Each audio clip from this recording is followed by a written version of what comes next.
Okay, we have about 3 minutes. It's showtime. Alan, I sent you an email. Alan, Alan. I have 3 layers of mute buttons in order to go through before I can Oh, answer you. okay, So, okay. All right, I just don't see a mute button on this. Anyway, I sent you an email, and I'm going to read news first, and then we're going to go to Alex Jones. And the second half of we'll probably play if we'll play at least half an hour of the Praying Mantis show, maybe an hour if I'll Jackie have doesn't to show up. I'll have to pull that up separately. Yeah, I know, but we'll have a 4 minute break between. All right, you want So Cassie O'Brien first then? I think that's where we're going to go, unless yeah, Kathy O'Brien. And then And after I 31 finish the news, Atlas, I'll say JFK, and then 31 Atlas. no. Just keep Atlas in the back on the back burner in case we need it. Okay. All right. All right. We're going to go with Kathy O'Brien. I'm fixing my knee very fast, by the way. So I'm very happy about it. 9:59. Okay, I'm going to Discord to turn on. Jill? Yeah, I think we got another minute.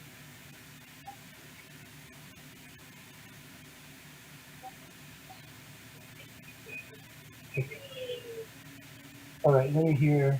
Yeah, I have unmuted.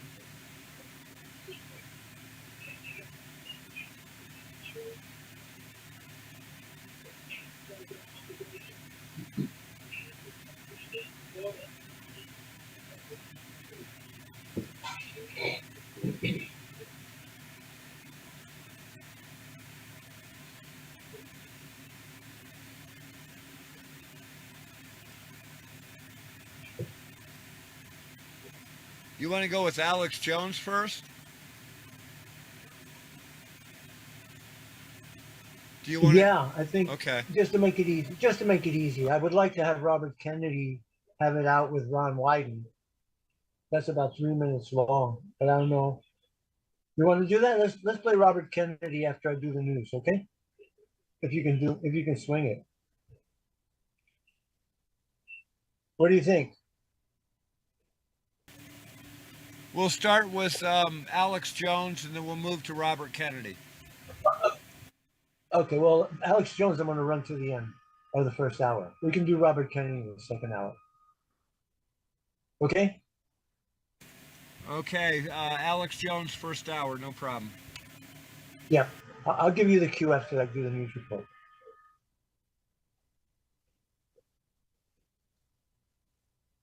Okay. Yeah, I want to hear the music. As soon as the music comes on, then we give you the cue. I'll turn on the mic.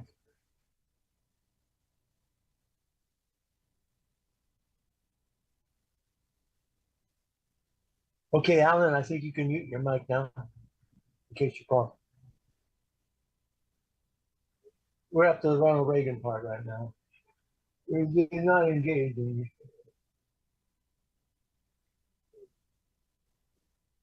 Hey, Alan, Donald Trump changed the name of the Department of Defense to the Department of War.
Greetings. Welcome to the Morningstar Report on this wonderful chilly Monday in New York.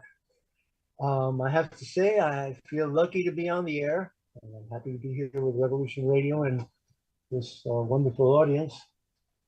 Boy, have I got big news for you today. For weeks on end, for weeks on end, we have been hearing about the demolition of the globalist cabal, the arrest of the satanic human trafficking cult, and a lot of people were dubious of it. But I was listening to Benjamin Fulford, thanks to my friend Maurice, who sends me his reports. And it turns out, I had a hard time believing this, but Benjamin Fulford reported that a French court decreed last week that, how can I say this? That Emmanuel Macron's wife is a man. You remember I had Candace Owens on the program many times, and one of the great crusades that she took on over the last couple of months was exposing Macron's wife as a man who was his high school teacher and a tranny. And a lot of people have found that hard to believe.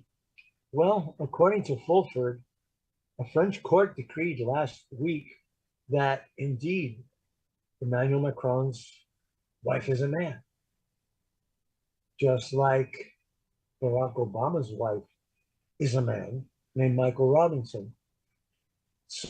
So there was something, a grain of truth to all of those rumors.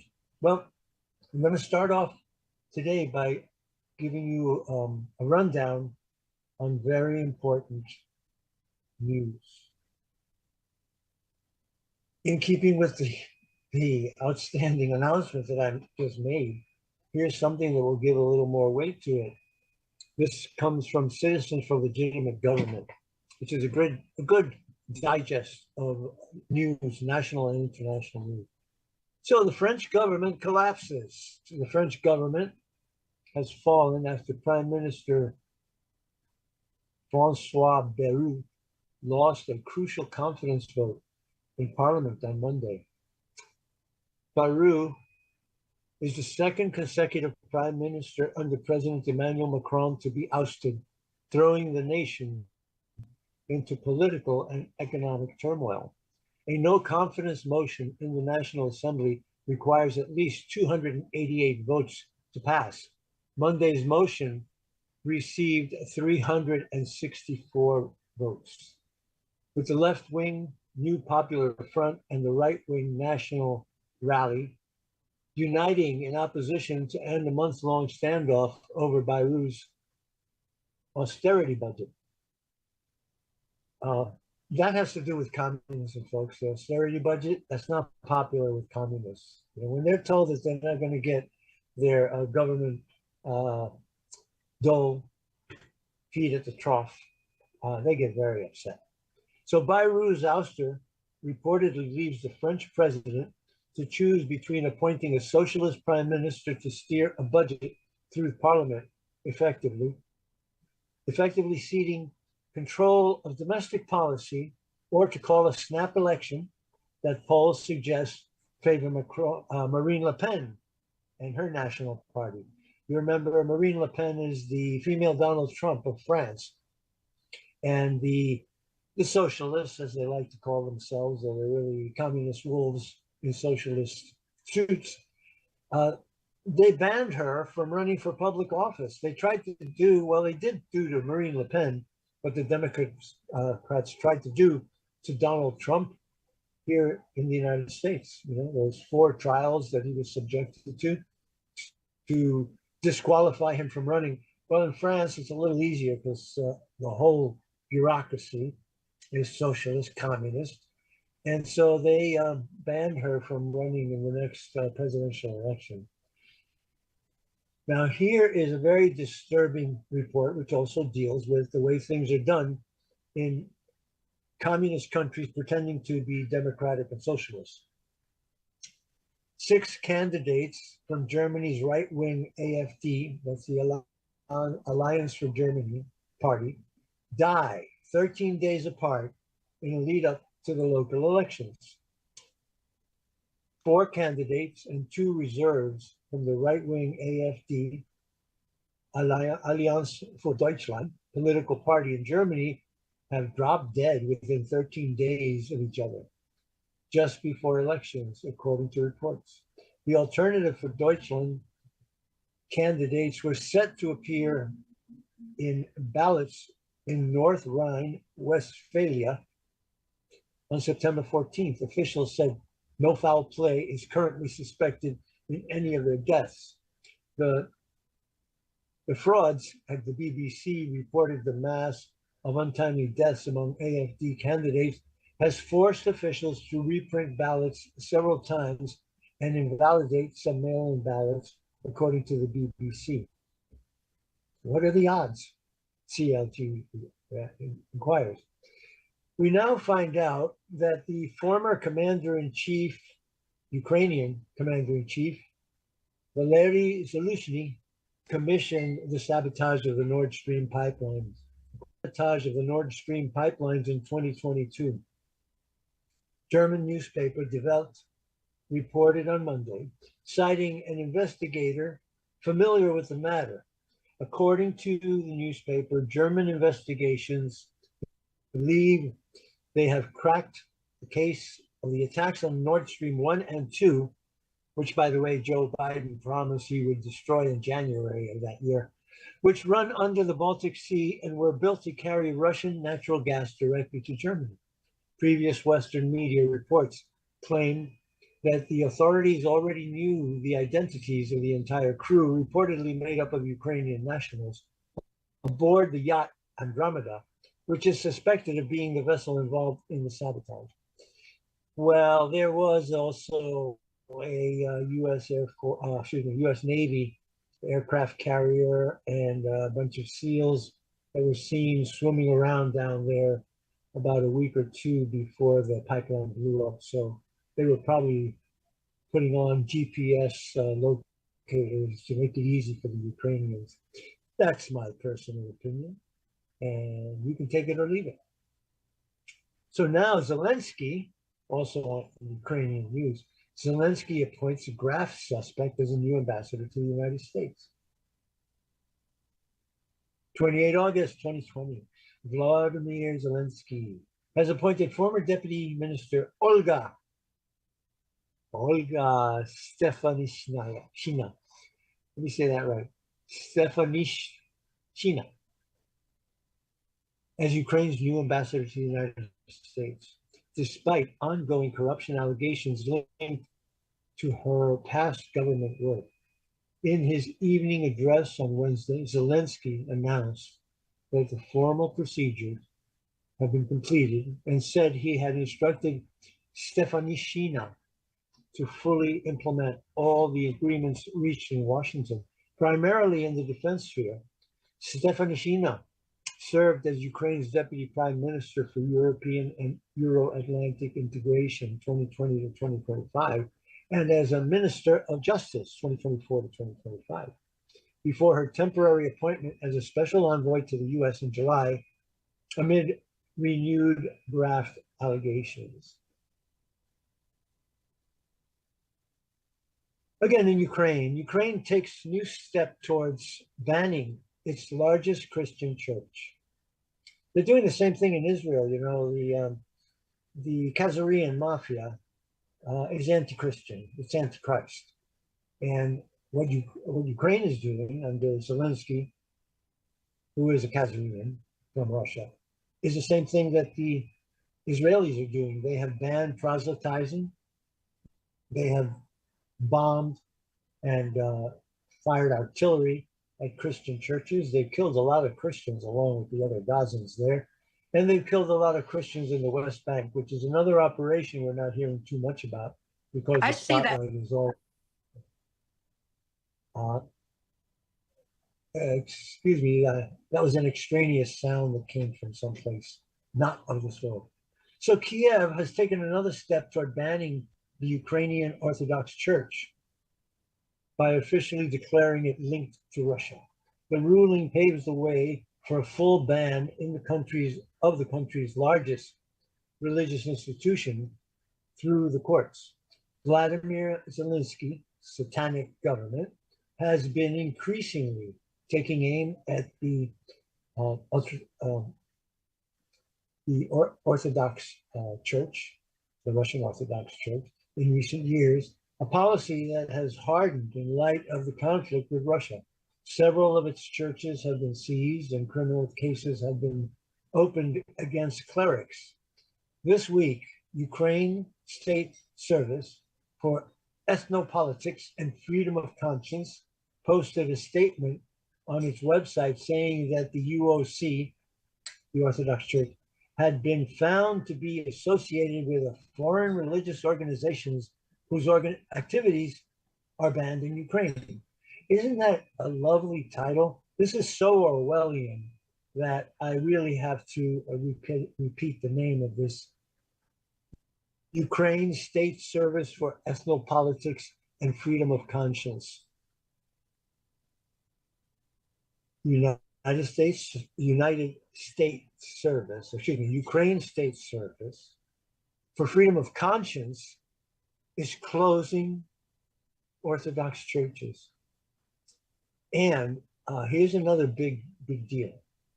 Okay?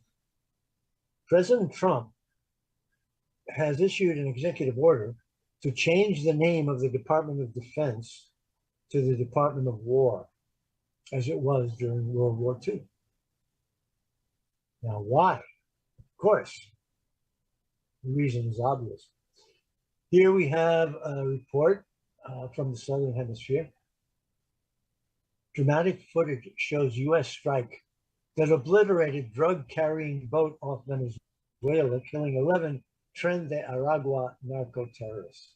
President Trump shared dramatic footage of the U.S. military obliterating a boat carrying drugs and Tren de Aragua gangbangers off the coast of Venezuela on Tuesday.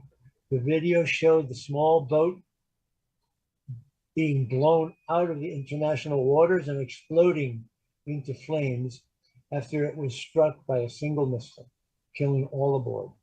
Trump said the boat was occupied by 11 Tren de Aragua narco-terrorists and was en route to the United States when it was blown to smithereens. Quote, TDA is a designated foreign terrorist organization. That's TDA is Tren de Aragua. You remember those guys that took over the block and the building in Colorado? And they got cleaned up by ICE when they showed up and ordered them where they belong, down south of the border. TDA is a designated foreign terrorist organization operating under the control of Nicolas Maduro, the president of Venezuela, responsible for mass murder, drug trafficking, sex trafficking, and acts of violence and terror across the United States and the Western Hemisphere, Trump wrote on Truth Social. Back to the Middle East. The Houthis confirmed that their prime minister was killed in an Israeli strike. Yemen's Houthi rebel movement has confirmed that it is its self-proclaimed prime minister, Ahmed Ghaleb Nasser al-Rawahi, was killed in an Israeli airstrike earlier this week. The Iran-backed group said several other senior officials were killed when the Israeli Defense Forces targeted Yemen's capital, Sana'a, on Thursday. The IDF said Rahawi, I pronounced it incorrectly before, and I'm correcting it now. The IDF said Rahawi and other senior Houthi officials were eliminated. That's in quotation marks. That means killed. When Israeli fighter jets struck a gathering in the Sana'a area, the Houthis said Rahawi had been killed alongside several Houthi ministers, though it did not name the others. And here we have the story I mentioned before. President Trump signs executive order rebranding the Department of Defense as the Department of War. President Donald Trump signed an executive order Friday rebranding the Department of Defense as the Department of War, a more bellicose alternative that echoes the agency's 18th century name. Quote, I think it sends a message of victory. I think it sends a message of strength. We're very strong. We're much stronger than anyone would really understand, unquote, Trump told reporters in the Oval Office after signing the order. Trump's order does not formally rename the Department of Defense, a move that would require congressional approval. Instead, it makes the Department of War the secondary title and authorizes Pete Hegseth, Secretary of Defense, to use titles like the Secretary of War and Department of War in official correspondence and public communications. Those are big signals to everyone around the world that we're taking off the kid gloves and we're going to start playing hardball. Trump to issue paper ballots only executive order. Voter ID must be part of every single vote. President Trump announced that he intends to issue an executive order that would include strict Saturday, that the executive order would call for the end of electronic voting systems and paper ballots as a replacement. Voter ID, he said, must be part of every single vote, no exceptions. He wrote in a post on his platform, Truth Social. He continued, we'll be doing an executive order to that end. Also, no mail-in voting, except for those that are very ill and the faraway military. Use paper ballots only, he reiterated. Florida to end all vaccine mandates, states the Florida State Surgeon General, Mr. Um, Ladapo. We may have him on the program. I've been called by a friend who gave me his number. We may hear from him in a short amount of time. Florida Surgeon General Joseph Ladapo announced today plans to eliminate all vaccine mandates in the state, including for children to attend school.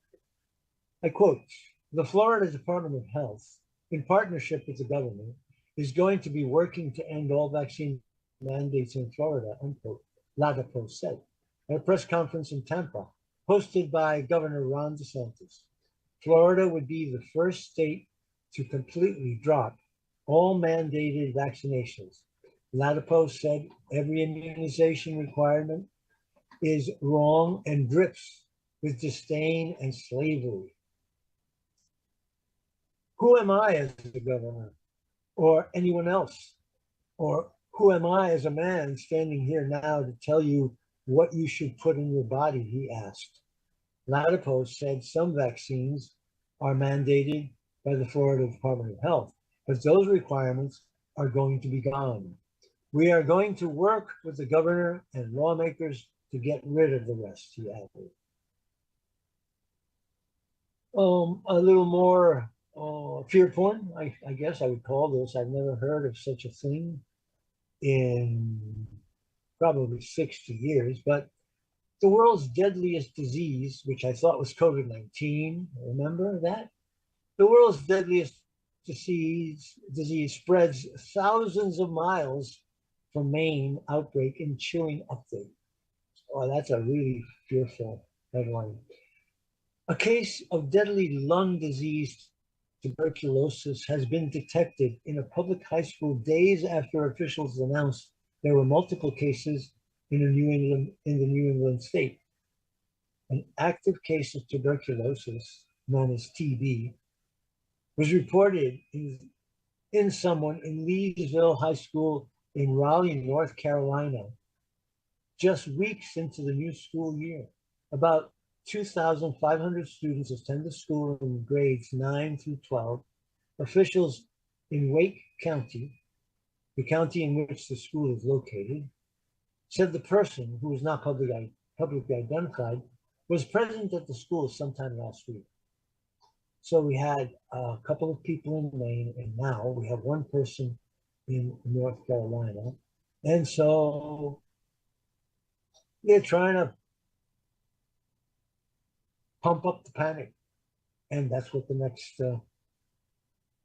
report says. Panic spreads as Maine residents are infected with world's deadliest disease. I thought that was COVID-19.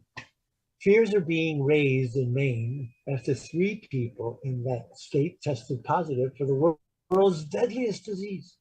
The patients were diagnosed with active tuberculosis, and there was no connection between them, suggesting each was infected by a different source. They are in greater Portland area, officials say, and work is now underway to identify and isolate their close contacts. Folks, if you want to see a really great movie, 1950s movie, it's called Panic in the Streets, and it is with Richard Widmark, a very, very serious dramatic actor of that era. And Panic in the Streets is something that I saw as a little kid, probably 4 years old, in a theater, practically where it happened. It takes place in New Orleans.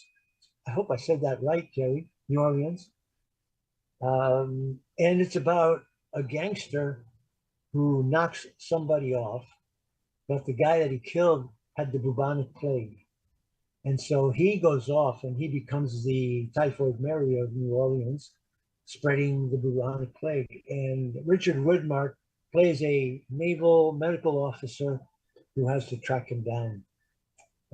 It's an unforgettable movie. It's really shot in New Orleans. Just 4 years after I was conceived on my father's boat on the Mississippi River in New Orleans. Okay, the CDC warns travelers to use enhanced precautions as dangerous disease spreads. Are you scared enough yet, folks? Health officials upgraded a recent travel warning and a concerning surge of a likely Bill Gates generated mosquito borne illness that causes pain, potentially lasting for years. The Centers for Disease Control and Prevention. It's funny, they never give you the P. You know, the name of the place is the Center for Disease Control. They always say the CDC, and you never hear the P. I wonder why. So the CDCP has issued a level 2 travel warning for Guangdong province in China, advising visitors to practice enhanced precautions due to an outbreak of chikungunya. The outbreak has shaken the province, with Foshan City as the epicenter, sparking an aggressive response from authorities that some are comparing to early COVID era measures. Thousands of people in China have been infected with the painful virus.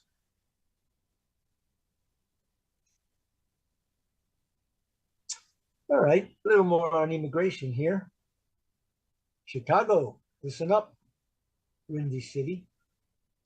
Trump administration launches Operation Midway Blitz in push to target illegal immigrants, fight violent crime in Chicago.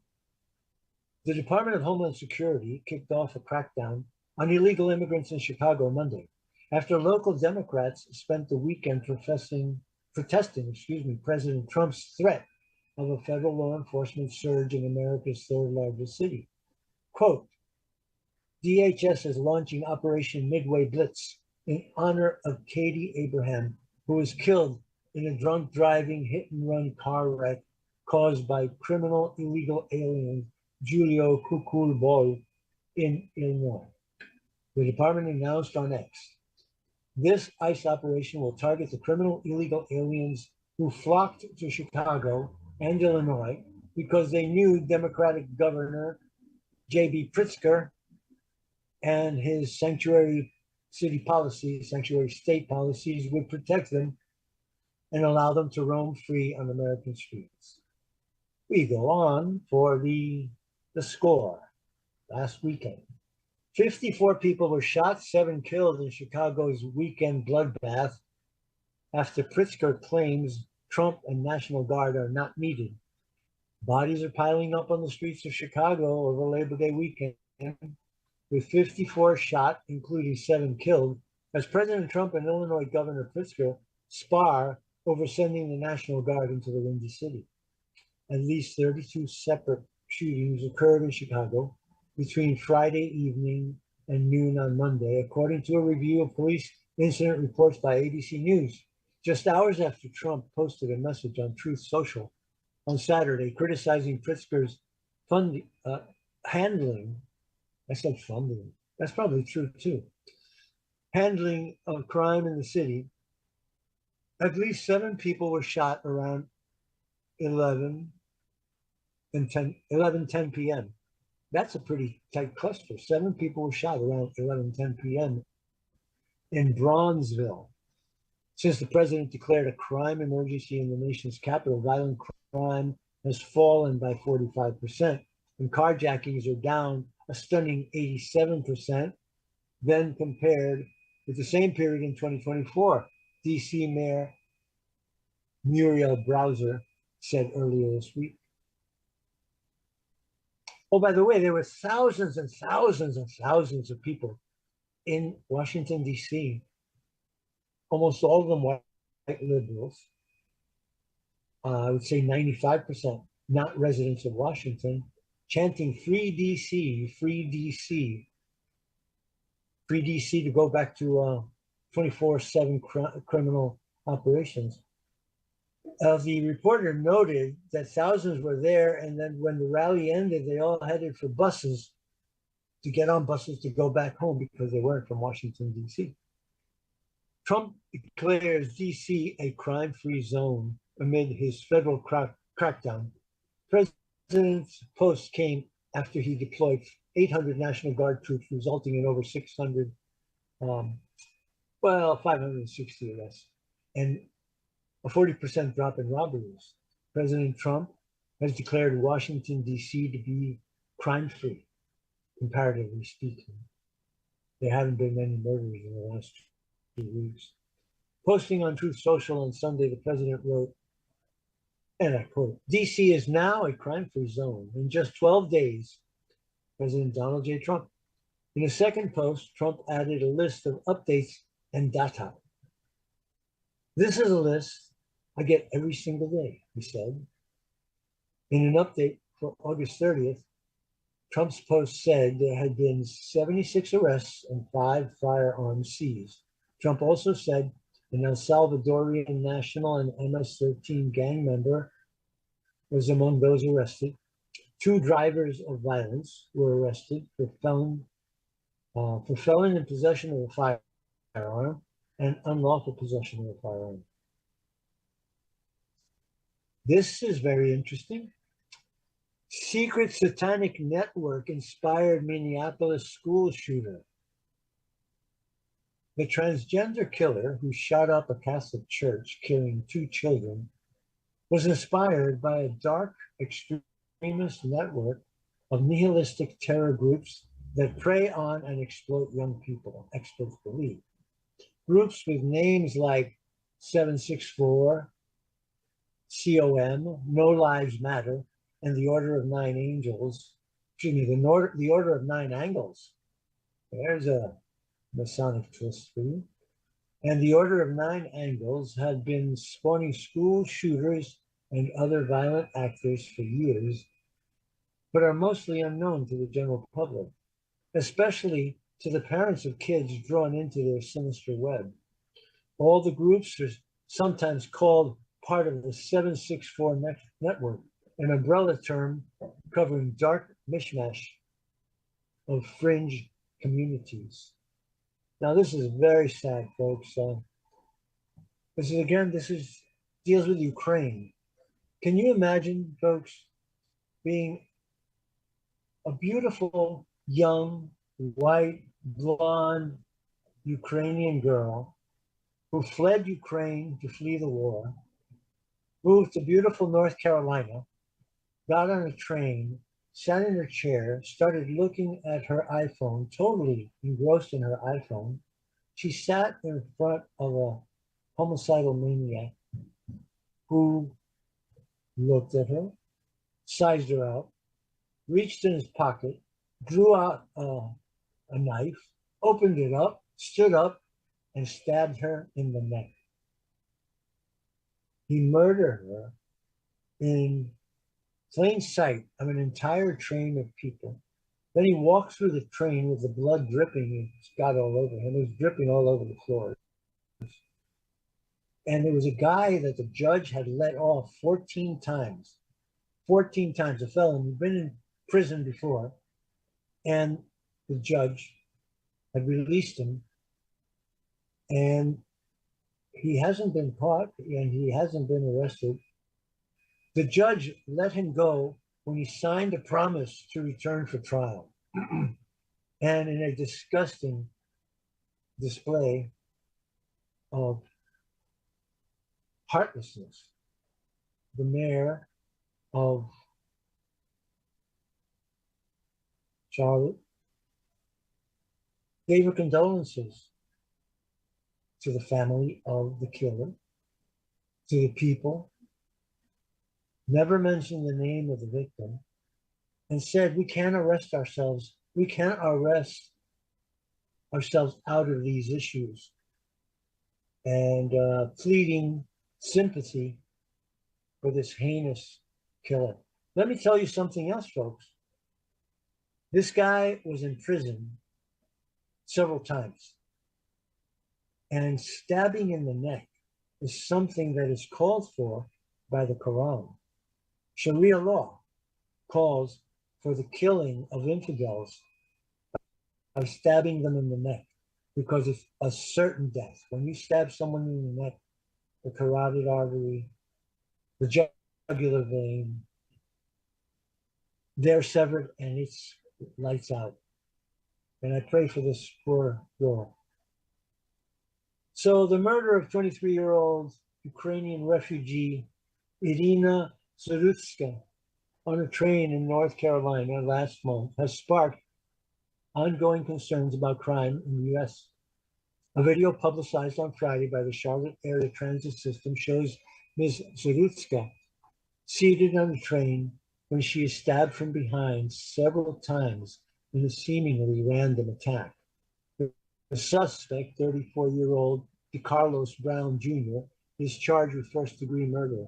The graphic video has circulated on social media since its release, attracting the attention of influencers, commentators, and politicians, but not a single word of it on the Mockingbird Talking Monkey media, folks. It's last month. Not once has CNN, MSNBC, CNBC, CBC, NBC, all of the leftist kamikaze talking monkey media has mentioned this crime, a heinous crime. President Trump sent love and hope to Ms. Zarutska's family, saying on Monday that her killing was horrible. And for my good friends out there in the wonderful state of Louisiana, Trump administration opens immigration prison in Louisiana. I hope I pronounced that right, Jerry. The federal government is opening a new immigration detention facility at Louisiana State Penitentiary, which Homeland Security Secretary Kristi Noem dubbed Louisiana Lockup. In an announcement Wednesday, she said the federal partnership with the state of Louisiana, she should have said the great state of Louisiana, will include up to 416 beds at the facility, also known as Angola Prison.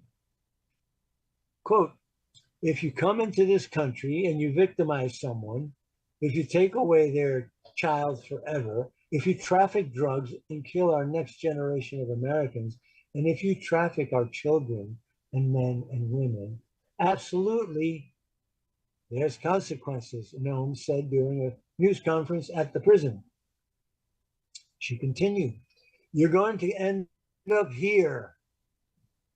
Excuse me, that was Jeff Landry who continued. You're going to end up here. Louisiana Governor Jeff Landry said the prison was designed to hold the worst of the worst. And along the same vein, the appeals court lets Florida keep Everglades Immigration Detention Center, Alligator Alcatraz, open for now.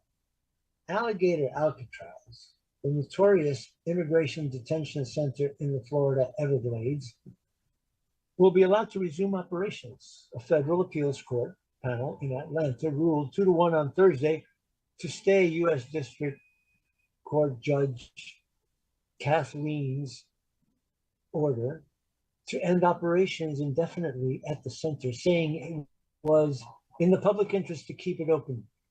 Williams, a federal judge based in Miami, had issued a preliminary injunction last month ordering operations at the facility to be wound down by the end of October, with detainees transferred to other facilities and equipment and fencing removed. Judges Elizabeth Branch and Barbara Lagoa, both of whom were appointed by President Trump, also determined on Thursday that keeping Alligator Alcatraz open is in the public interest. Well, folks, I encourage you to subscribe to Citizens for Legitimate Government. That's CLG, legitgov.org. CLG, legitgov.org. So now I'm going to turn to my partner, partner in programming, Alan Fredrickson, who's the audio video engineer. And we're going to listen to Alex Jones for a while, because this is all tied in.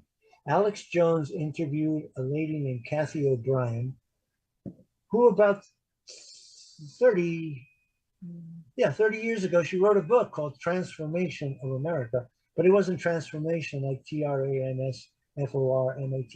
It was TRANCE dash formation, trance, as in hypnotism. And it was about her abuse by the elite that attend the Bohemian Grove. She did an interview with Alex Jones, and we're going to listen to that till the end of the first hour to bring home the fact that President Trump is doing the job. The word is out. The people have awakened, and it was all true. A satanic, pedophilic, murderous cult of elite global leaders have been engaging in human trafficking, child trafficking, drug running, money laundering, organ harvesting. Folks, if you didn't believe in the devil before, you better start believing, because that is what is being exposed. Satan, through his surrogates, has been ruling the planet for the last 80 years, and it's coming to an end. So, Alan, if you would, please play Alex Jones. I see the Epstein thing as just a piece of the puzzle, a thread. We need to start pulling that thread, but there's so much more that's going to unravel than what people perceive Epstein Island was about. It was part of this globalist agenda. It was part of a mind control agenda. It was part of genetically altering the children. It was about the harvesting of our children. There's more to that even than the adrenochrome. But people are just now waking up to realize that there is a much bigger thing happening here. And rather than using blackmail to blackmail, now that we have those blackmail tapes, I mean, that'd be playing another man's game. We need to use that as leverage to unravel this whole globalist agenda and the whole mess, the whole attack on our children that includes the harvesting of them, so that we can stop this atrocity on. And by the way, you're talking about Zorro Ranch and also Peter Nygaard confirmed having women have babies, wait till the 9th month, have them have the baby, but it's technically doesn't have rights, then drain it to give the stuff to rich men. That's all confirmed. When we imported the Nazi and fascist scientists into the U.S. in the wake of World War II, they brought the formula for mind control. Anybody can research that for themselves. It was Project Paperclip.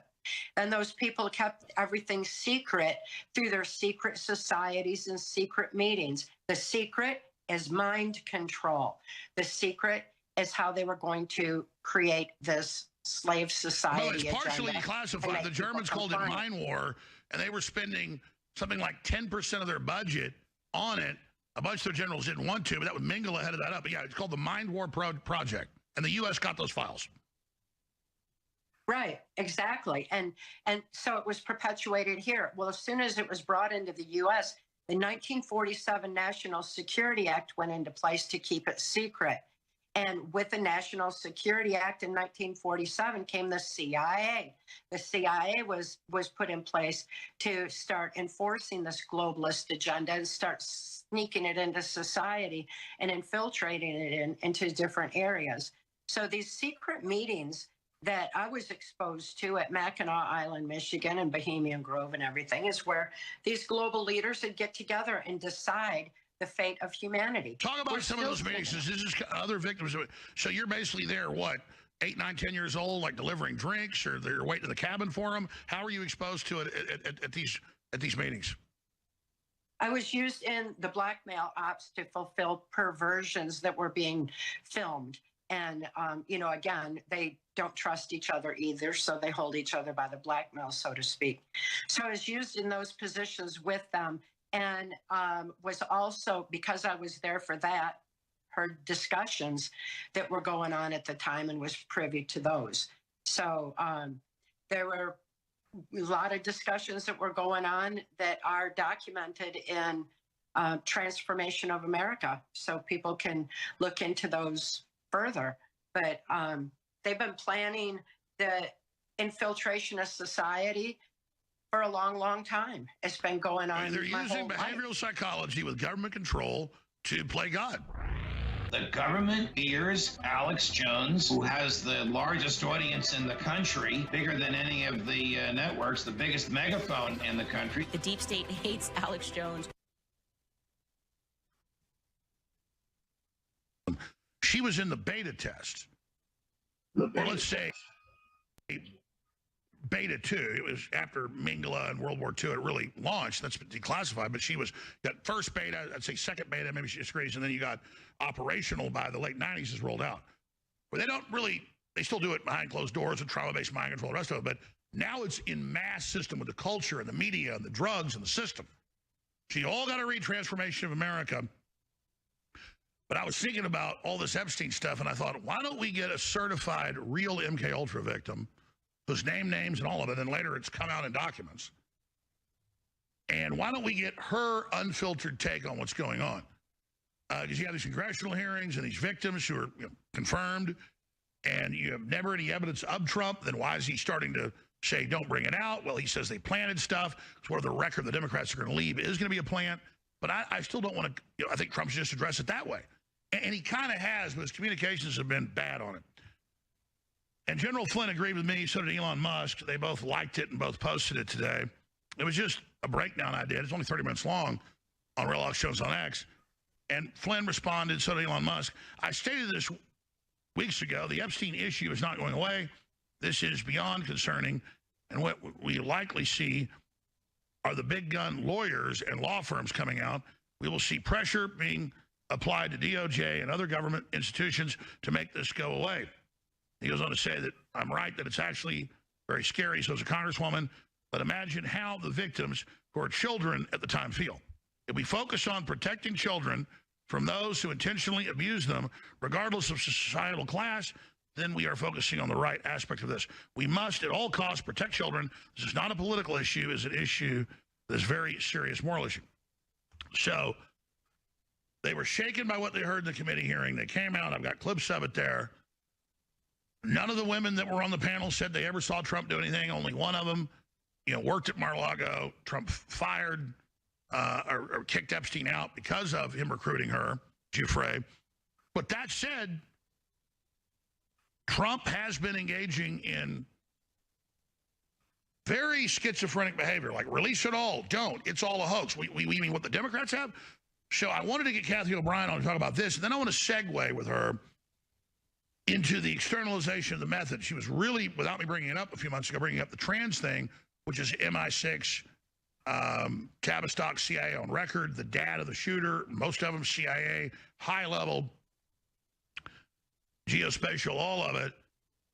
And really the externalization of this, going from beta into operational, as she was explaining, and where she sees this going, and how many of these undetectable mind control sex operatives and assassins are out there. And people go, oh, that's the Bourne movie.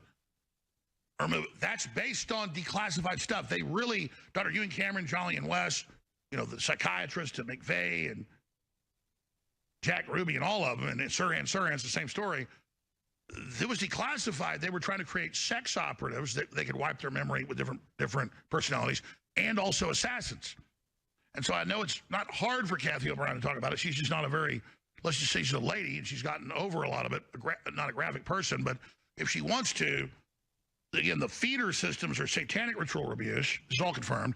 Then usually they feed that into a CIA program. It's the parents doing it.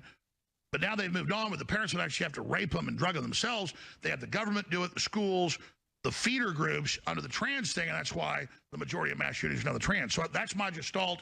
I appreciate her holding while I went through that. Trans-formation.com, Real Kathy O'Brien on X, and she's written other books as well. But I'm telling you, what a survivor, because I've talked to the FBI, CIA, the good guys, Defense Intelligence, others.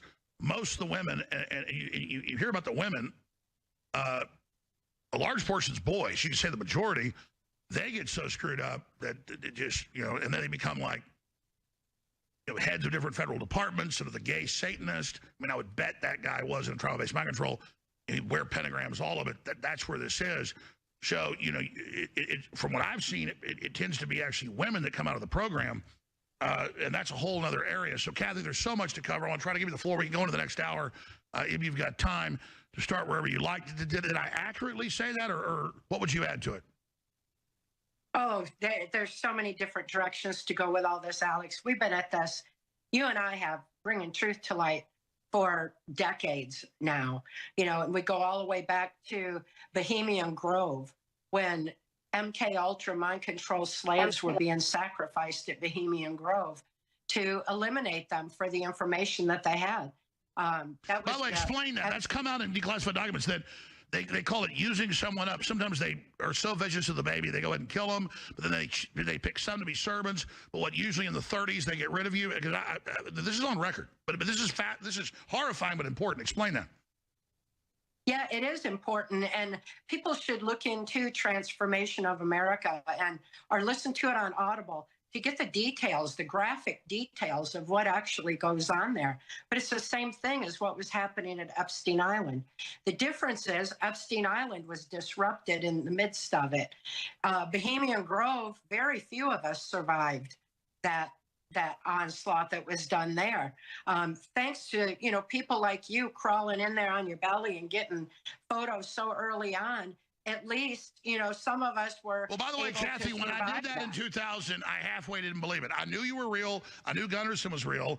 I knew, the man you later married, deep level was real. I still didn't think they're going to do a mock human sacrifice to an owl, which is just the drill. And I get there and it's all true. They were taking it dead. I mean, I was like, oh my, it's real. Yeah. Well, that helped open people's eyes to reality, to understand what was going on with Epstein and the Epstein Island, and the survivors of that are far more numerous because of the disruption. Just because there are so many of them, it doesn't mean that they are healed and ready to be speaking out. And, I'm deeply concerned. I noticed in the Senate hearing, a lot of the women said they're so programmed, they want government, they can't even remember. Right, of course. That's the way MK Ultra mind control works. It's how they capitalize on our brain's natural defense to trauma too horrible to comprehend. The neuron pathways in the brain actually physically shut down and repress that trauma deep into the subconscious so the rest of the mind can develop and function normally. Well, the repeated traumas make it impossible for someone to be able to remember until those neuron pathways are open.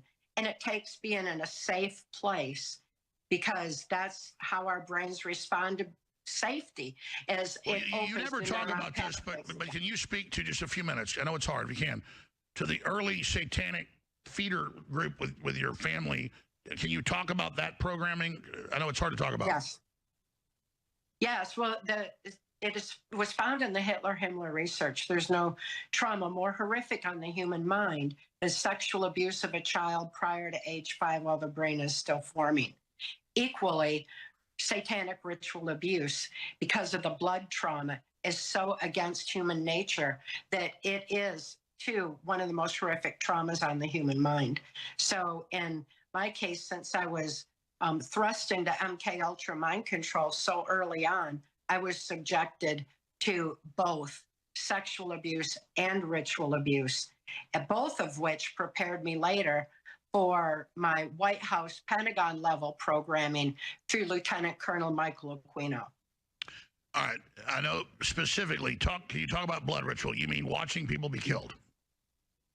Yes, yeah, absolutely horrific. There's nothing more horrific. Even the military, that is why they are so PTSD'd and traumatized, and have so much difficulty reclaiming their peace of mind. And those are the best of our men can't handle it. So, and by the way, this is partially classified. Even the Manchurian Candidate documents they made movies out of was they would train people, torture them, sleep deprivation, shock therapy, drugs, and then have them kill other cadets. We can show some of that if you want from both the remake with Denzel Washington, but that's all based on real programs. Can you specifically tell people a little bit about what you witnessed? I know it's hard to talk about.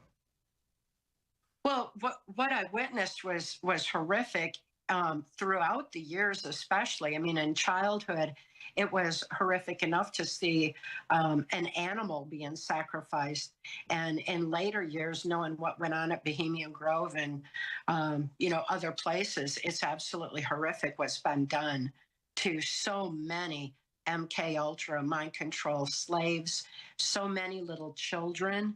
Because if that kind of thing is horrific to an adult, imagine what it does to the mind of a child. And you're talking about, Alan, would you pause there? so how early were Alan, you thank in you. Black Sabbath? Alan? In the MK Ultra, prior to age 6, my father sold me in at about 3 years old. Back around 1960, he sold me into the MK Ultra mind control project. And it was in full swing then. It was already being used, the satanic abuse, the trauma, the extreme sexual trauma being used in the blackmail operations. As a little bitty toddler, I was used in those compromising blackmail videos. It's because these globalist perpetrators don't trust each other either. And they hold each other by the blackmail, so to speak. That's why we have the Epstein Island of its time. Back then was Mackinac Island, Michigan, and then it went to Bohemian Grove. Of course, we have Epstein Island, and we know about that now. I'm sure they're going to go somewhere else until we fully understand our children are being targeted for a reason. MK Ultra mind control is the purpose, and the whole pedophile agenda is a slave society agenda to ultimately, the end game goal is to reduce our thinking to the flat linear thinking of artificial intelligence. It's an attack on our humanity. It's an attack on our ability to have our free thought, free will, soul expression. In so many ways, it is a spiritual warfare because without so I can make an announcement. You got to listen well. When we get close to the end of the hour, we can't be playing through the end of the hour. That's when the commercials happen. So I think we'll continue with this. If Jeffrey shows up, we'll talk to him a little bit. But I think this is important. And so queue up, while we're here, the praying mantis report so that we can give at least... I'm undecided whether we should just go with the last hour, the praying mantis report. What? Yeah, with brand new. I think that was really, really good. And I'll announce that we're repeating it. Vision on opinion. Give us at least 20 minutes. Yeah, I know. That's why. Okay. Yeah, Alan, cue up the last half hour. That's the praying mantis report. I think this is it right here. No, I don't get letters from thousands of people who are not political saying that this set of changes is going to damage. Kennedy. That's the Robert Kennedy thing. Okay, I'll tell you, that might be a good break. But no, it's the praying mantis report that we did last Thursday. You have it.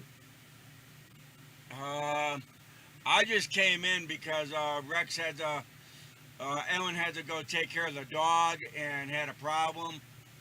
I think okay. All right. Can you go back to where we were? Is that Tommy? Hi, Tommy. Thanks for dropping in. He wasn't around. I was trying to stop the show about 4 minutes ago. Can you cue up the Alex Jones where it was before? Yes, I can. Okay, so we'll go with that. I'll just continue with that. Here's and Alan. Hopefully Alan will... Okay, thank you. Yeah, I had to go get a dog. He disappeared. Oh, man. Well, you got to stay on station because we were coming to the end of the program, and I wanted to stop the Alex Jones thing. I know. With Kathy O'Brien after the break, and we'll play it by ear from there. I think this is important to hear the rest of it. And then the last half hour, I want to play the praying mantis report that we recorded last Thursday. Okay? Alan? Yeah, I'm here. Yeah. So let's go with Kathy O'Brien for the first 25 minutes and then play the last half hour of the Praying Mantis report. Okay, tell me when you're ready.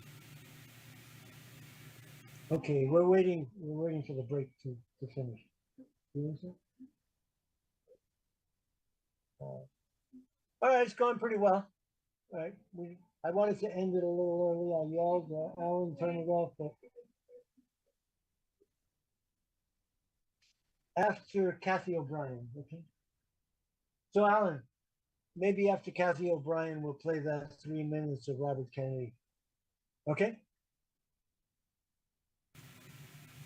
All righty. Okay, thanks. That'll be a good break, a good segue. 3 minutes of Robert Kennedy chewing out that vampire, Wyden from Oregon. And then we'll go to the last half hour of the Praying Mantis report. Are we ready? One more minute.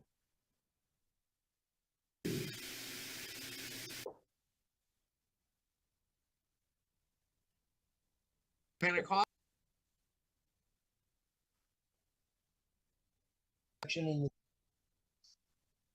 I'll give you the cue to start it. I'm going to do an introduction.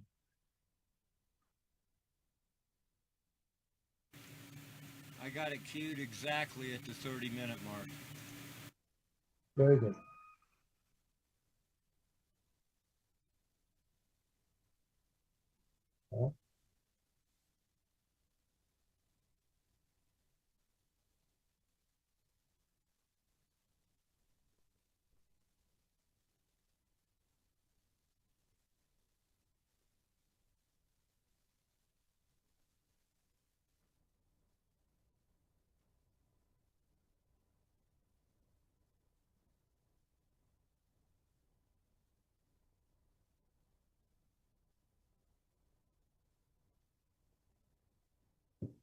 Welcome back to the Morningstar Report. Those of you who have been with us in the first hour, you've been deluged with a torrent of truth.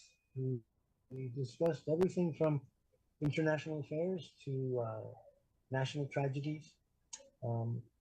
If you missed it, the government of France is collapsing. They're going to have to force new elections. President Macron's hold on power is slipping through his fingers, through his greasy little fingers. And if you missed it, Benjamin Fulford reported that a French court determined last week that President Macron's wife is a man. And this is exactly what we've been hearing for the last couple of weeks and months from one of our reporters here in the United States who was threatened with being sued in the European court. So I think that case is closed. Right now, we're going to continue with Alex Jones interviewing Kathy O'Brien because this is opening the world's eyes to what has really been going on since the end of World War II, when MK Ultra mind control was imported into the United States along with the paperclip Nazis and installed by the CIA and then further developed and refined, you might say, from individual mind control to mass media mind control, which is what led to the Mockingbird talking monkey media, which almost toppled our republic. The control that was seized of the Mockingbird talking monkey media, CNN, MSNBC, CBC in Canada, yes, that's part of it, almost destroyed our country. But fortunately, the alternate media, the alternate news, like Revolution Radio, I personally worked for 5 years to see that we recovered the republic. It's still not fully integrated, but they are on the defensive. And the global satanic child trafficking, drug running, organ harvesting cult is being demolished. And we have to continue the work. We cannot relent. We cannot rest easy yet. So we're going to continue with this remarkable interview that Alex Jones conducted with Kathy O'Brien, the writer of Transformation of America, and that's TRANCE-formation, trance as in hypnotic transformation. Because folks, quite frankly, a majority of the leftists are still in trance. TDS, Trump Derangement Syndrome, is a mental illness that has been implanted in the minds and hearts and guts of very, very suggestible Americans. They've lost their reason. I also talked about the tragedy of the slaying of Iana Zurutska, a refugee from Ukraine. She fled the war in Ukraine only to be murdered, heinously murdered, with a stab in the neck by a psychopath in North Carolina. And as I pointed out, the stab in the neck method of killing is something that's prescribed in the Quran. And a lot of these, well, they are black and they are criminals, and the black criminals that were put into penitentiaries beginning in the 1970s and 80s in particular, and about the Obama administration, they were indoctrinated into Islam. That became the in-house religion in penitentiaries. And I have a feeling that if you go after this guy's record, the Brown, his name is Brown, that we'll find he was indoctrinated in prison into Islam. And the stab in the neck is a motif. The Quran directs the believers to kill infidels with a stab in the neck. And that's what we saw graphically captured on the video of the Charlotte train company. So say a silent prayer for Liana Zurutska. May she rest in peace. And let's listen to more from Alex Jones and Kathy O'Brien now. Thank you.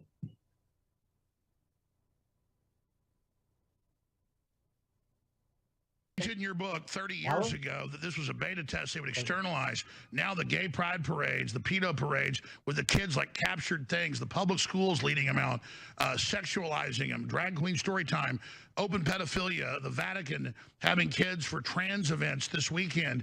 I mean, this is a full, as you were able with the guy that helped save you, which is an amazing individual.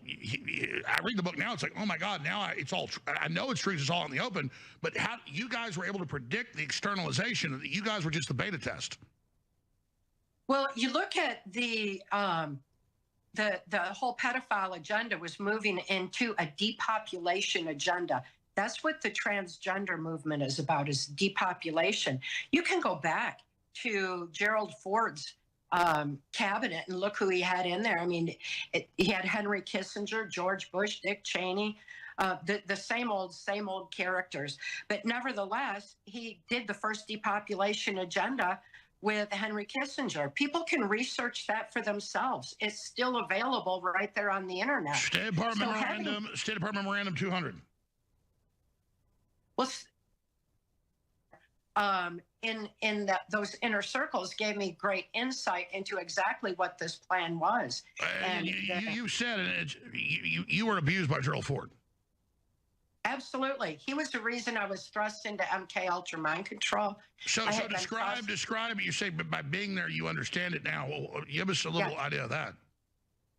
Well, Gerald Ford was the one who gave my father immunity from prosecution if he would sell me into MK Ultra mind control.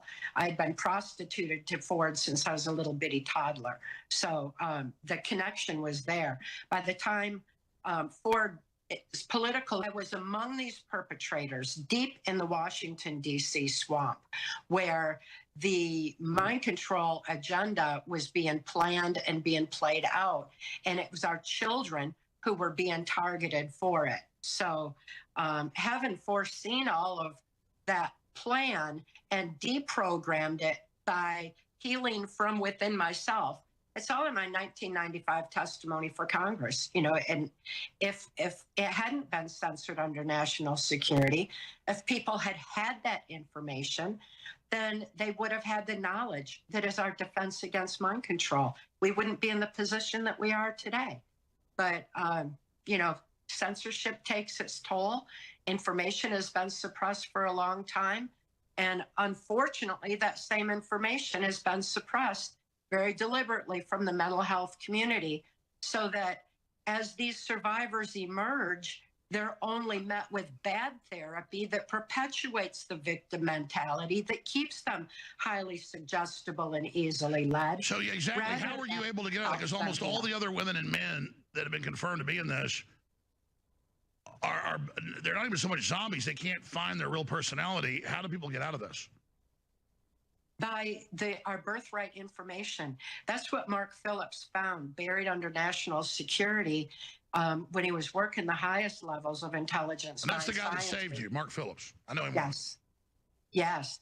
He couldn't release the information, but he could do something about it. So he lifted my daughter and me out of the Washington, D.C. human trafficking swamp all the way back in 1988 and handed me keys to my own mind.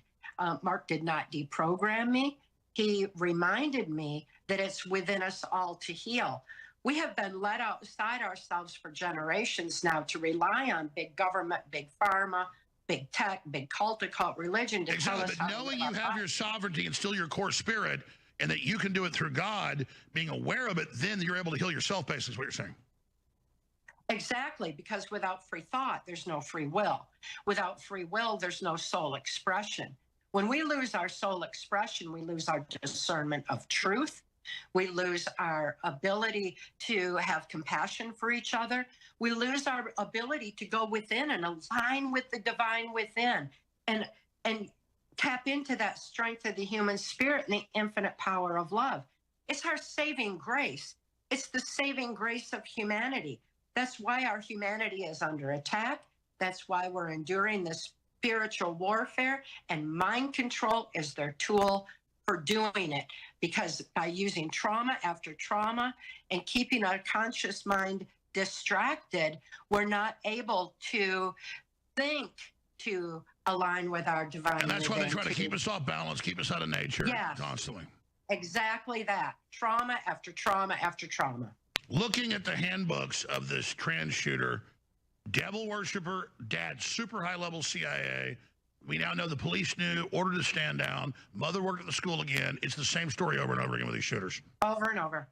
It has been for years, hasn't it, Alex? It's been the same playbook, because mind control is an invisible menace, and until people have the knowledge that's our defense against it, this is going to continue. Trauma is used on the children, and then that trauma is perpetuated on society by triggering these children into pulling the trigger in the school shootings. And they even put out magazines all over leftist cities showing trannies, men, dressed as women with guns, saying, we're going to go out and kill, we're going to go out and attack. They're not even hiding this. And now they're engaging in breaking in buildings, raping babies every day, mass shootings every week. And the media does everything it can to cover it up. What's behind that?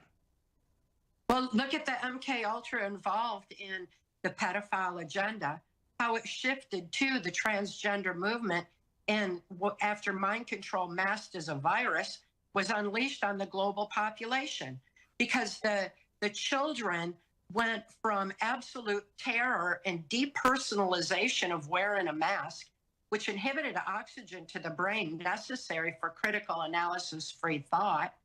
It caused identity confusion that the schools then said were a gender confusion so that they could push the transgender movement. Think about it, Alex. The kids were all separated from each other, terrified, hiding behind plexiglass, and then the next minute, they're sticking dollars in tranny panties because that agenda was being pushed on their suggestible little minds. Wow. We have messed up a generation, and we have messed up more than one generation because the parents allowed for this to happen because they, too, were already messed up. It was a giant externalization of the same torture you went through but on a mass scale. Exactly.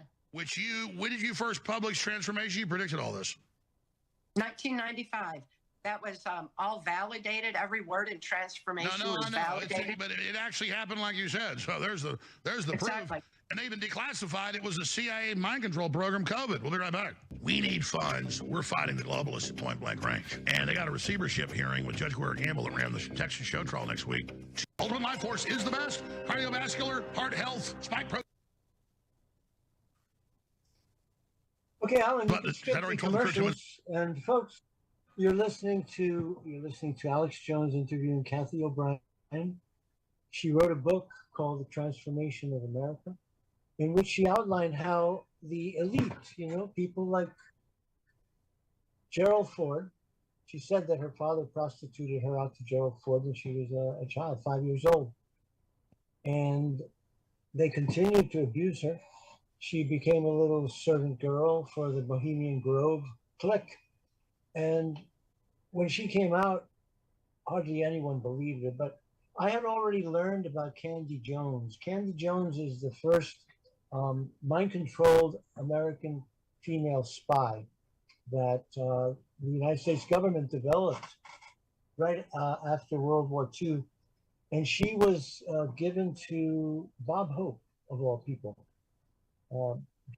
He was her controller. So look up Candy Jones and mind control on the internet, and you'll see how far back this goes. So they started with individuals, and then they developed and refined the technique into mass mind control. All of us were subjected to it. I too was subjected to mass media induced mind control. Perfect example. All of us thought, not all of us, but 99% of the people were convinced within a few weeks that Lee Oswald had killed President Kennedy. And one of the greatest examples, if not the greatest example, of mass mind control is the Zapruder film, which everyone took to be real for 30 years until I exposed it in 1992. I found the splice marks. I could explain how the illusion was created using Gestalt psychology. And as I've pointed out over the last few years, this was an in-house technology, a CIA military industrial complex technology. But the people, the officers, the CIA spooks, the defense contractors who were privy to the technology migrated out of government, out of the CIA, out of the military, and went into corporate affairs. They took that knowledge with them. And so now corporations are employing trauma-based mind control, mass mind control, to sway elections, to scapegoat people, to discredit people. Look what they did with President Trump. I have to tell you, though, psychologically speaking, I think that President Trump is the strongest person I've ever seen. Who of us could have borne the stigma of 4 trials? Who of us could have stood 4 trials in kangaroo courts like President Trump did? But we saw it. We, the American people, saw the injustices, and we saw the attempt to assassinate President Trump, literally, but to destroy him politically and economically. And all of us gathered together to save him, He saved the country, but we saved him. And I will always be proud of those 5 years that I spent on Revolution Radio, reminding you of the prize. The prize is the Republic, the freedoms, the Constitution. Folks, without the Constitution, there are no Americans. The Constitution upon us the privileges of being American. Freedom of speech, freedom of assembly, the right to bear arms, the right not to testify against yourself. You see, people don't understand that one very well, that you can't be forced to testify against yourself. And the purpose of that was to eliminate torture, because England, France, all the European countries, they could make anybody say anything under torture. So to prevent people from being tortured by the government, they put in a stipulation that no person can testify against himself. Neither can a person's wife testify against her husband. The reason for those things is to prevent torture. Torture of the husband, torture of the wife, and vice versa. So let us be grateful that we live in America, that we still have the Constitution, and that we have people like Alex Jones, a real crusader, I swear. I always thought, you know, a little too angry, a little too agitated. Sometimes in the beginning, I thought he was a blowhard. He's not. He's a real American, a real patriot. And he's paid a lot. He's suffered a lot. They're trying to steal InfoWars from him. They put up InfoWars for auction, and then they discovered that the auction was rigged, so that fell apart. So he's still fighting, and InfoWars is still on. So I encourage you to listen. I listen in a couple of times a week with a friend of mine in Montana. We get together on Zoom, and I'd like to thank my friend KJ for giving me pointers here and there, and we help each other's programs. So let us work together. So Alan, let's play another 10 minutes. Let's say it's 11:21. Let's play till 11:30. Then, folks, yesterday we broadcast a remarkable panel, a conversation that we had about contact with extraterrestrials, specifically the praying mantis experiences that Brian Ruha and I have had. I gave details of my experience in 1997 with a group called the Nine. The Nine are the overlords of the aliens. They are the big bosses. And they paid me a visit. So I told that story yesterday, but we didn't get to finish the program. We missed 15 minutes of the program. We've been joined by Captain Sinclair, Jaffe Ryder in Canada. I hope you've been listening, Jaffe. We're going to continue with the program we have. We're listening to Alex Jones interviewing Kathy O'Brien. We're going to do that for another 10 minutes. Then we're going to hear, this is interesting. Actually, I'm going to ask the audience to go to InfoWars, bannedvideos.com, and find the entire Alex Jones, Kathy O'Brien interview and finish that off. Because I do want to give a few minutes to Robert F. Kennedy Jr., who is battling for the health of the nation. Robert F. Kennedy is announcing that autism, which when I was growing up, 1 in 50,000 children were autistic. And American now, healthcare, and particularly these healthcare agencies. So hold on, Alan. Hold on. Cue that up again. Robert Kennedy has been on a crusade to save the children from vaccines and from autism and other childhood diseases, myocarditis, consequence of having the COVID-19 vaccine. So he was in Congress last week testifying, and man, they did nothing but insult him and try to run him over, hit and run. But Robert Kennedy stood up to every one of those demagogues. So we're going to play 3.5 minutes of his interaction with Ron Wyden, Senator from Oregon. And we're going to hear a real tussle over here. It's the one at the top, Alan. And you can play it now. I mean, a real problem queuing it up. That's it. That's the one. Okay, we need the sound.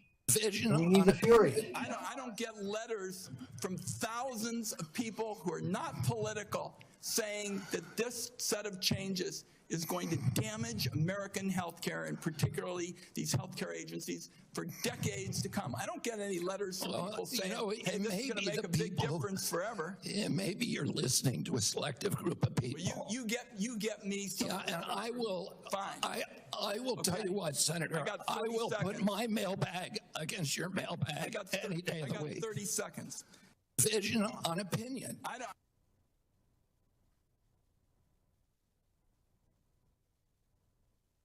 Was that it, Alan? I thought it was a bit longer. Anyway, we have a few minutes now. We can have a couple of words with Jaffe Ryder. who is Put your mailbag against my yeah, yeah, mailbag any time, any day of the week. Sounds any like day of the week. speaking with a fair deal of confidence there. Yeah, So, well, he also told them, I know that you've taken $2 million from Big Pharma. oh, And not as much as Elizabeth Warren, at least. no, yeah. Or I'm sorry, Elizabeth Warren, not as much as him. Bernie, So, yeah. and Bernie Sanders. Well, Bernie Sanders. how much is Bernie down for? About 2 million. Oh, But about the that's same. just in recent years. I think it's about 20 million since his entire career Really? in the Senate. Anyway, you missed the show yesterday, and we missed you last week, so you're playing catch up. So we are going to play the last half hour now of the interview that I did with Brian Ruha and Dr. John Brennan and David Pfaff regarding extraterrestrial contact, specifically my experiences and Brian's experiences with the praying mantids, who are the overlords of the aliens. They are the big bosses. And I had a life-altering experience in 1997 and had quite a dialogue. I negotiated a treaty with the praying mantids, and I agreed with them that we could live with one another as long as we agreed not to eat each other. And they thought, oh, that's a good idea. How about that? Anyway, so Alan, you're queued up. I guess we can go with. If I've got time at the end, maybe I'd like to say something a little bit. Maybe our audience, our listeners out there. We'll go on a little bit after. We'll go a little bit after the show. They'd be curious to know about what's happening. You know, here in Korea, the reaction via Korea as to the ice raids in the Georgia Hyundai plant. Have you not heard about this? I did. You go ahead. You can give us a brief. Oh, not now. We'll save it for later. Okay, We'll try to stop it 2 minutes before the end of the show, so we can get that, and we can continue with the recording, which will go on YouTube. Okay, Alan, let's go with the meeting with the praying mantids. And I clenched my fist. And this inner voice said to me, "You can't fight this, Robert. You can't kill an undead. You can't kill a dead thing, because spiritually it was dead. He wanted my soul." And in that instant, I realized, I can't. If I get into a fight with this, I guess a zombie, I had no soul. It was animate but not alive. And I said to it, I changed my hand from fist to finger, and I said, "I love you. I love you because God created you. And if He created you, there must be a good reason." And when I said those words, there was a crack in my heart chakra, literally like the crack of an egg. It went, and this wave of heat, of love propagated. And I could actually see it changing the atmosphere like convection currents, convection in the desert.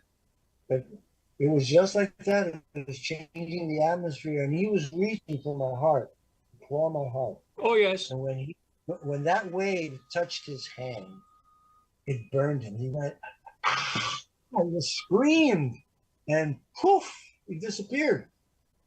And I said to myself, "Oh my God, that thing disappeared like a vampire seeing sunlight." And love protected me. And every time that I've been in critical the love of, what I do is I realize, by the way, I'll give you some idea of my background. I became involved in what was called, you would call the paranormal or psychic kind of, but it came through the neo-Pentecostal movement. Other people were joining the Church of Scientology in their 20s, but my parents decided to leave the Presbyterian Church and decided to join a charismatic or neo-Pentecostal church.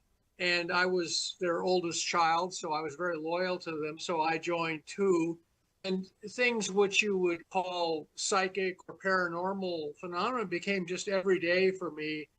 And also there was a whole community. And we related many such kind of things. And these were on a, we would say, if you were trying to talk in modern language, you'd say, oh, interdimensional beings. Well, no, it was on a spiritual plane. We wrestle not against flesh and blood, but against dominions and powers. Paul talked about that. So, but I just wanted to. So I'm very familiar with that, and that this is my grounding because I'm a strong Christian. It doesn't. The idea of aliens coming here and saying they can steal our souls or anything like that, I just, that's nonsense. God has my soul. He's got it locked up. And now, but I do believe we have to do disclosure. Yes.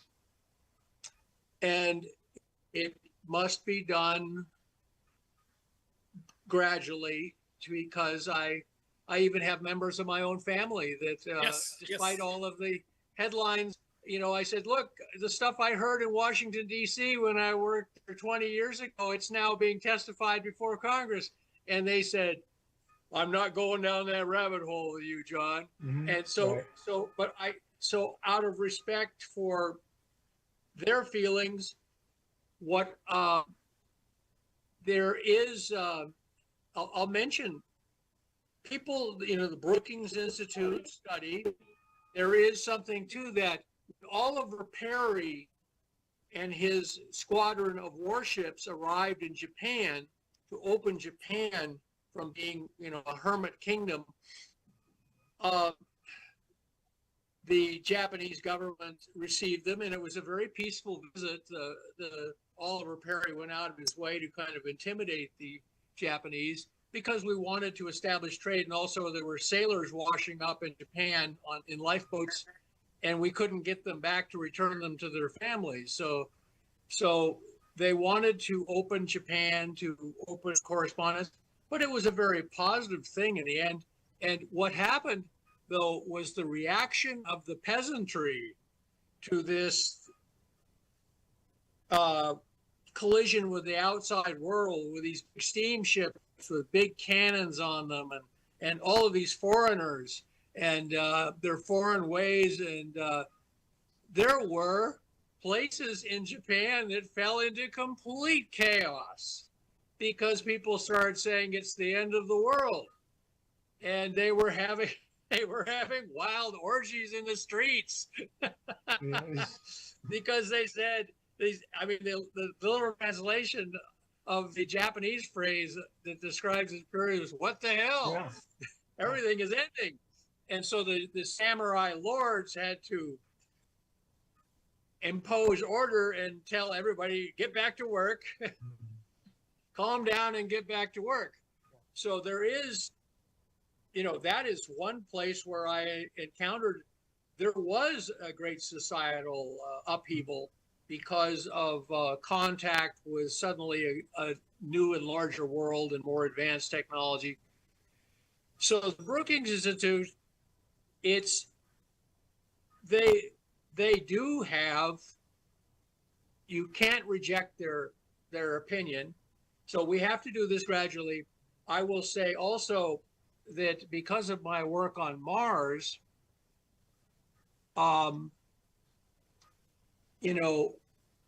if we do Mars disclosure, we have an ET cover up. It's not just UFO/UAPs and interstellar objects and microbes and meteorites. It's the planet Mars, where there's a dead civilization with archaeology. And if we adopt the Mars disclosure route, because the culture there is extinct. Are we sure? Are we sure? This is not threatening. Right. This is not threatening. They're not going to come steal our souls. They're not going to come mutilate our cattle. They're not going to do anything like that. But I will also tell you that I agree with you, your assertion that the... But they're already here. I can't remember whether it was... What? The Martians are already here. They're already here. Well, let me put it this way. The human mind is not obsessed with facts. It is obsessed with feeling. Emotion.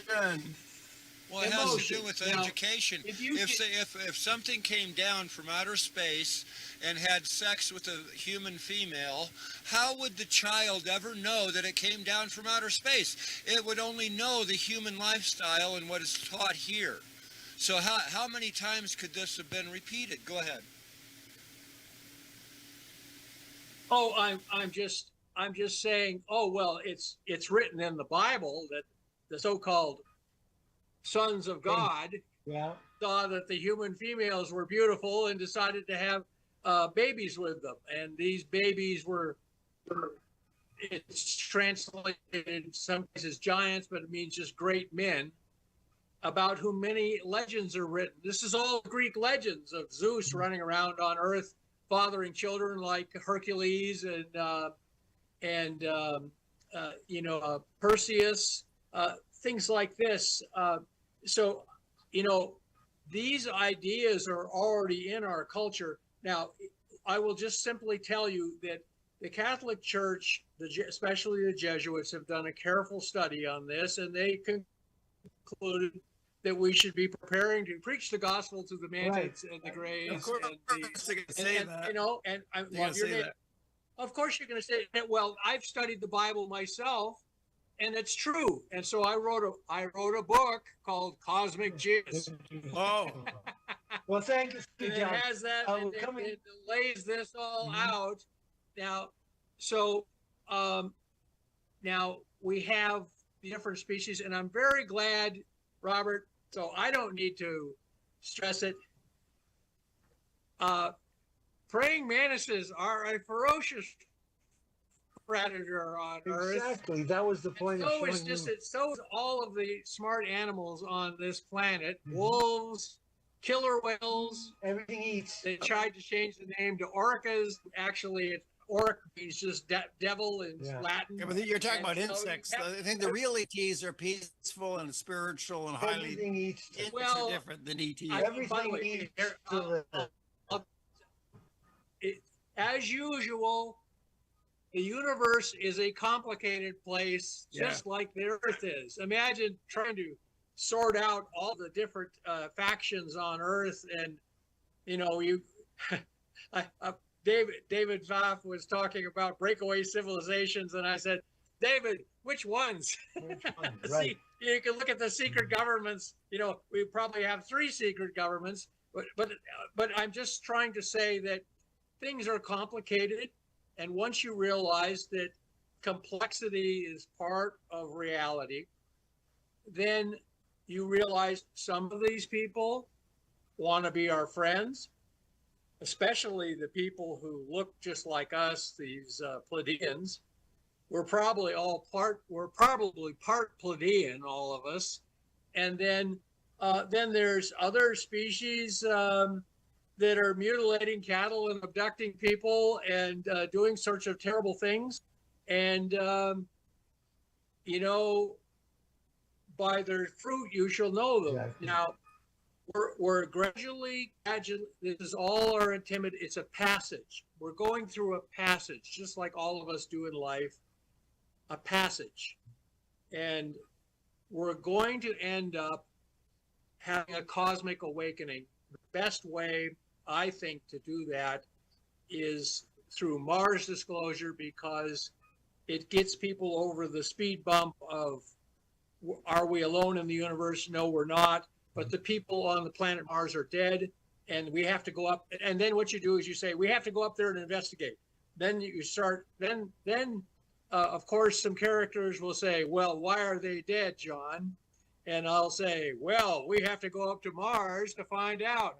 That turns disclosure into a science fiction adventure movie. Now, as far as the UFO, UAP, can I inject here? I'm sorry. That's been going on for 80 years. That's been going on. Yeah. What part of Andrew Bellagio to Mars and to the moon? Or are we going to give him the 250-year ago version of Mars, where it was only indigenous people that remained living in tunnels?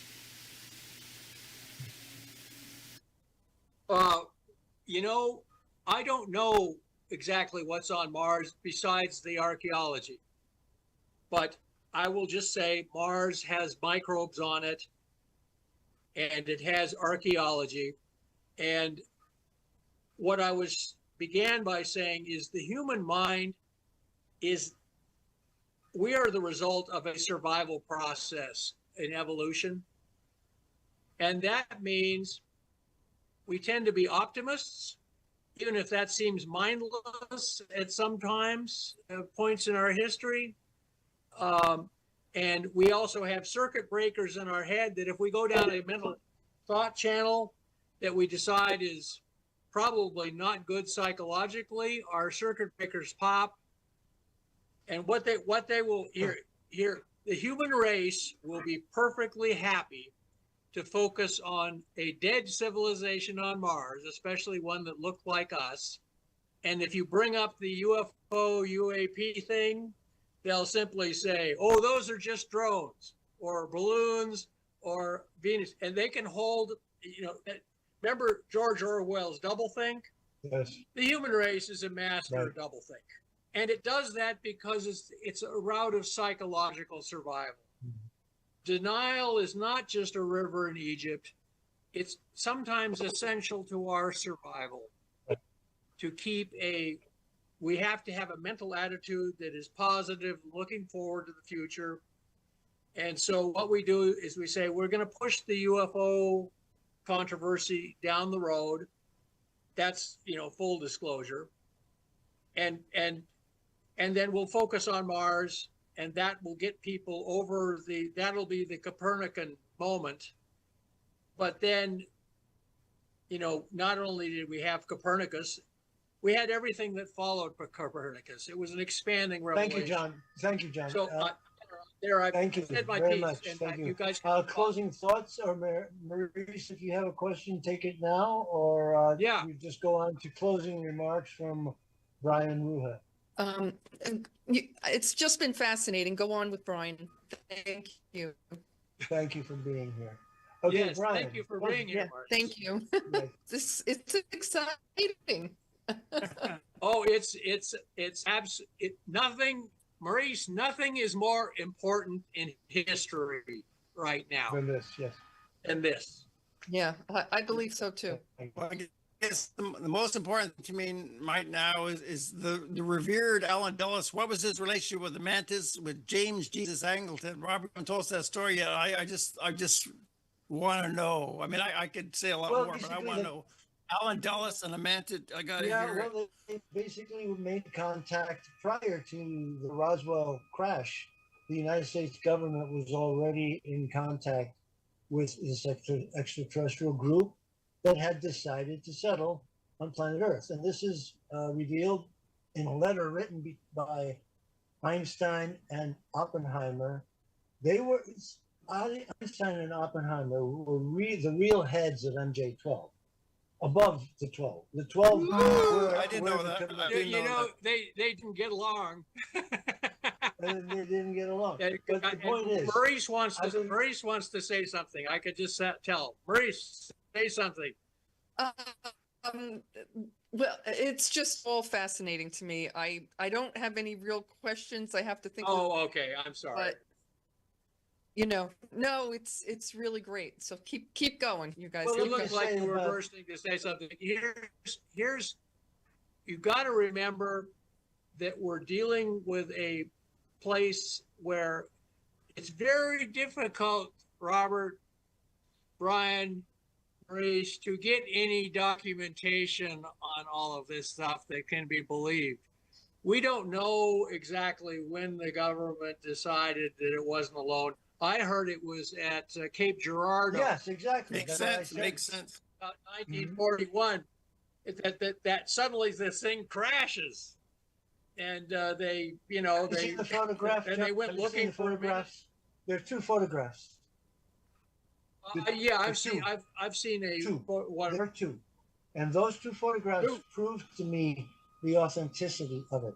The two photographs are of the same instant, and one photograph is a clear photograph of two men, white shirts, fedora hats, holding the body of the alien, illuminated by a flash. The second one, which I believe is the proof that the first one is real, was taken by one of the townsfolk who arrived with a box camera. I assume it was a box camera that had no flash. So what this guy did was really smart. He left the iris open, stood behind the news photographer who had the Cape Girardeau was apparently we're getting ready to, World War II is already raging in Europe. Everyone knows we're going to get involved.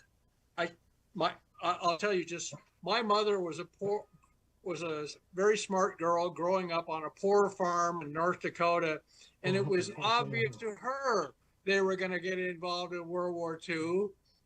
And she had 3 brothers who were all going to be draft age.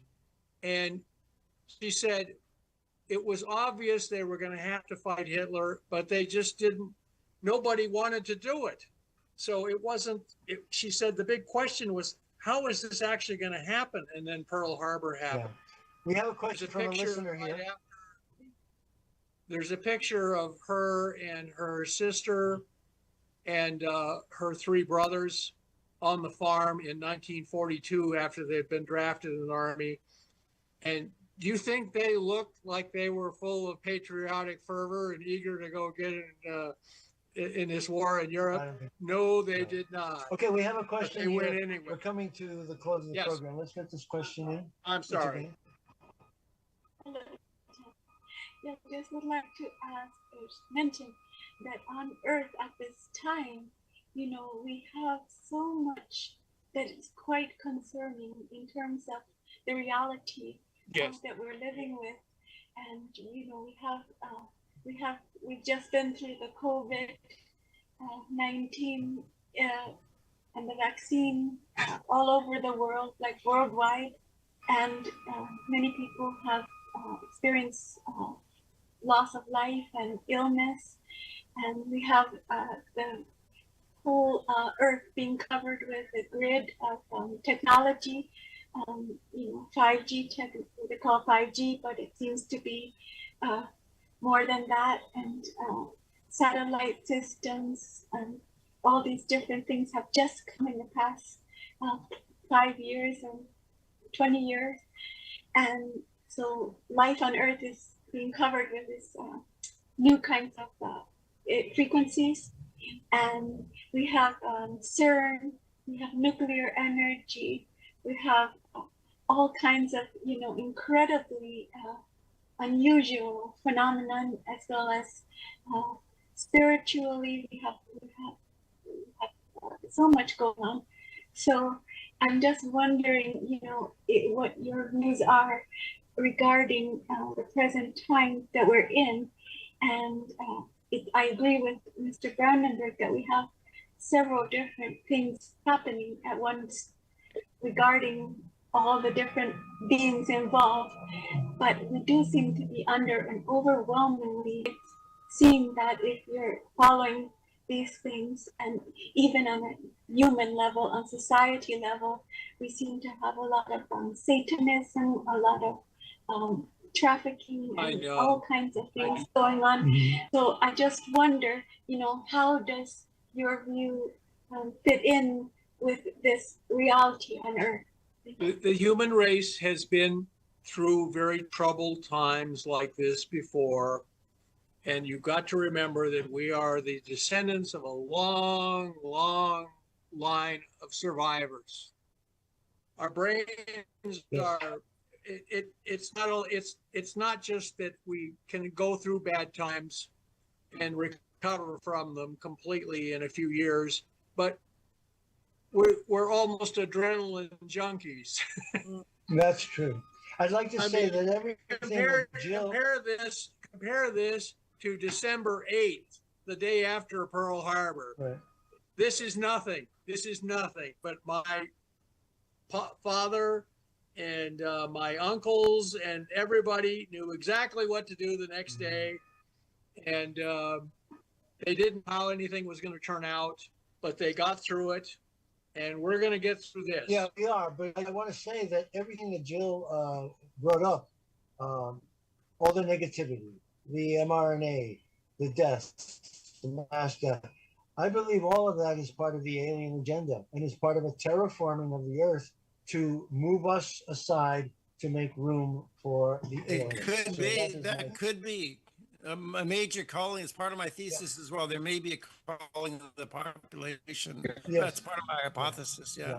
David, do you have a comment? We're ready to close our You program. can comment on this, David. Well, I will say I believe the vaccination program is definitely part of an alien agenda. But I'll close with this one. What science refuses to offer, science fiction may provide. Yes. And science fiction has a really interesting habit of becoming science Isn't that fact. something? It does. Right?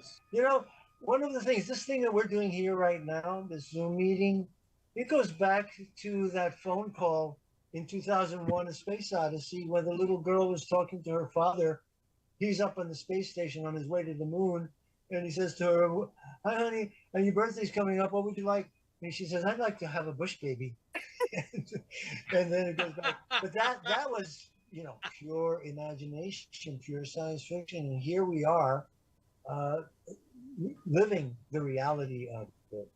The other thing is in Dune, the movie, the original Dune by Dino De Laurentiis, when Paul Atreides is getting ready to go to Dune, he has to find out about the planet. And he has this computer and he starts working on it. He sees the planet. And when I saw the movie 25 years later, I said, holy mackerel, he's got a Macintosh.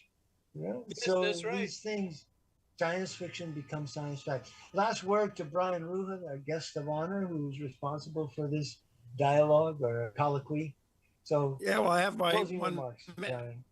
Mantis fin behind me, but I'd actually rather turn over my closing remarks here. What's the story of Alan Dulles with the Mantid and James Jesus Angleton? Because these are the revered protectors of the secret with Majestic 12. Can you share anything of that? Well, I they give my have last words to you. Yeah, well, they have the protocols for making contact, and they decided to have a general meeting of the higher ups of the deep state, the CIA and Defense Intelligence Agency, and a group of them gathered in a room, and they, let me use the word, they invoked the presence of the bug, as James The uses. revered The Mantis, the bug. revered He calls them the bug. beings. Okay, he says when the bug spoke, people in the back of the room fainted, and I think. But here's another thing. Do you know when and where? Like what year? What 1952. situation? 1952.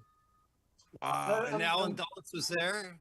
I want to see more documentation on Well, this. I'm going to give you the book from Robert Collins, and then you can follow up. He's got notes, and I've given you some from my own briefing document. Keep searching.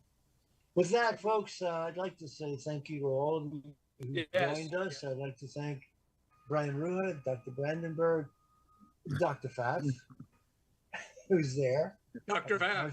My friend and mentor. I'm very grateful to him. He's helped us. Okay, Alan, I think we can pause there and have some closing minutes to give Jaffe to talk to us about South Korea. Thank you. Jaffe, unmute your mic. We've got 2 minutes. Okay, here I am, munching away on a Snickers bar while enjoying the back and forth that you had to offer in that recently archived video. That was amazing. Yeah. So here via South Korea, big news: the Hyundai plant in Georgia, raided by ICE agents under, presumably Trump's order, and then he lets the Department of Immigration handle the rest, from the sounds of things. So now we've heard around 100 or 450 is what I've heard, and the Koreans class that I worked with today, they seem to think it was more like 300. But it's a big national issue here via South Korea. They're trying to lay the blame. They're trying to point the blame at the U.S. government. Well, via the American end of things, it's quite the opposite. of course. So bottom line, I mean, and there's a lot of people who had their paperwork in order and they just stayed there, no problem whatsoever. So they did not get caught up in the whole illegal immigration crackdown. But those who did not have their papers in order, as is required of people like me living here in South Korea, they're very tight and demanding here. You know, they don't mess around. So, but they just got to work it out and be sent back to South Korea, and from the hopefully get it all straightened out, and then they can return. But students were concerned that they would have a criminal record was the issue that they brought up. Oh, I can't make it back. They've got a criminal record, but it's huge news here. It's rocked the nation, and it's really, I think, created a lot of hostility, even more hostility toward Trump, in addition to the tariffs and all else. That, well, we got to get over has, it because there is the law, and it's very clear. And if Hyundai was hiring illegal immigrants, they've got to go back home and fix their papers. Exploiting them probably too. They're probably exploiting them. Yeah. Well, folks, that's the program for tonight. Thank you for joining us. This is the Morningstar Report. Please contribute to Revolution Radio so that we can keep the torrent of truth broadcasting. Have a good night, and see you on Sunday. We're going to have more on the upcoming UAP meeting or hearing in Congress tomorrow. So we are going to record a program and have a dialogue with Dr. John Brandenburg and others regarding what we hear tomorrow. So thank you very much for joining us, and see you next Sunday. And of course, next Monday, same station, Revolution Radio. Good night.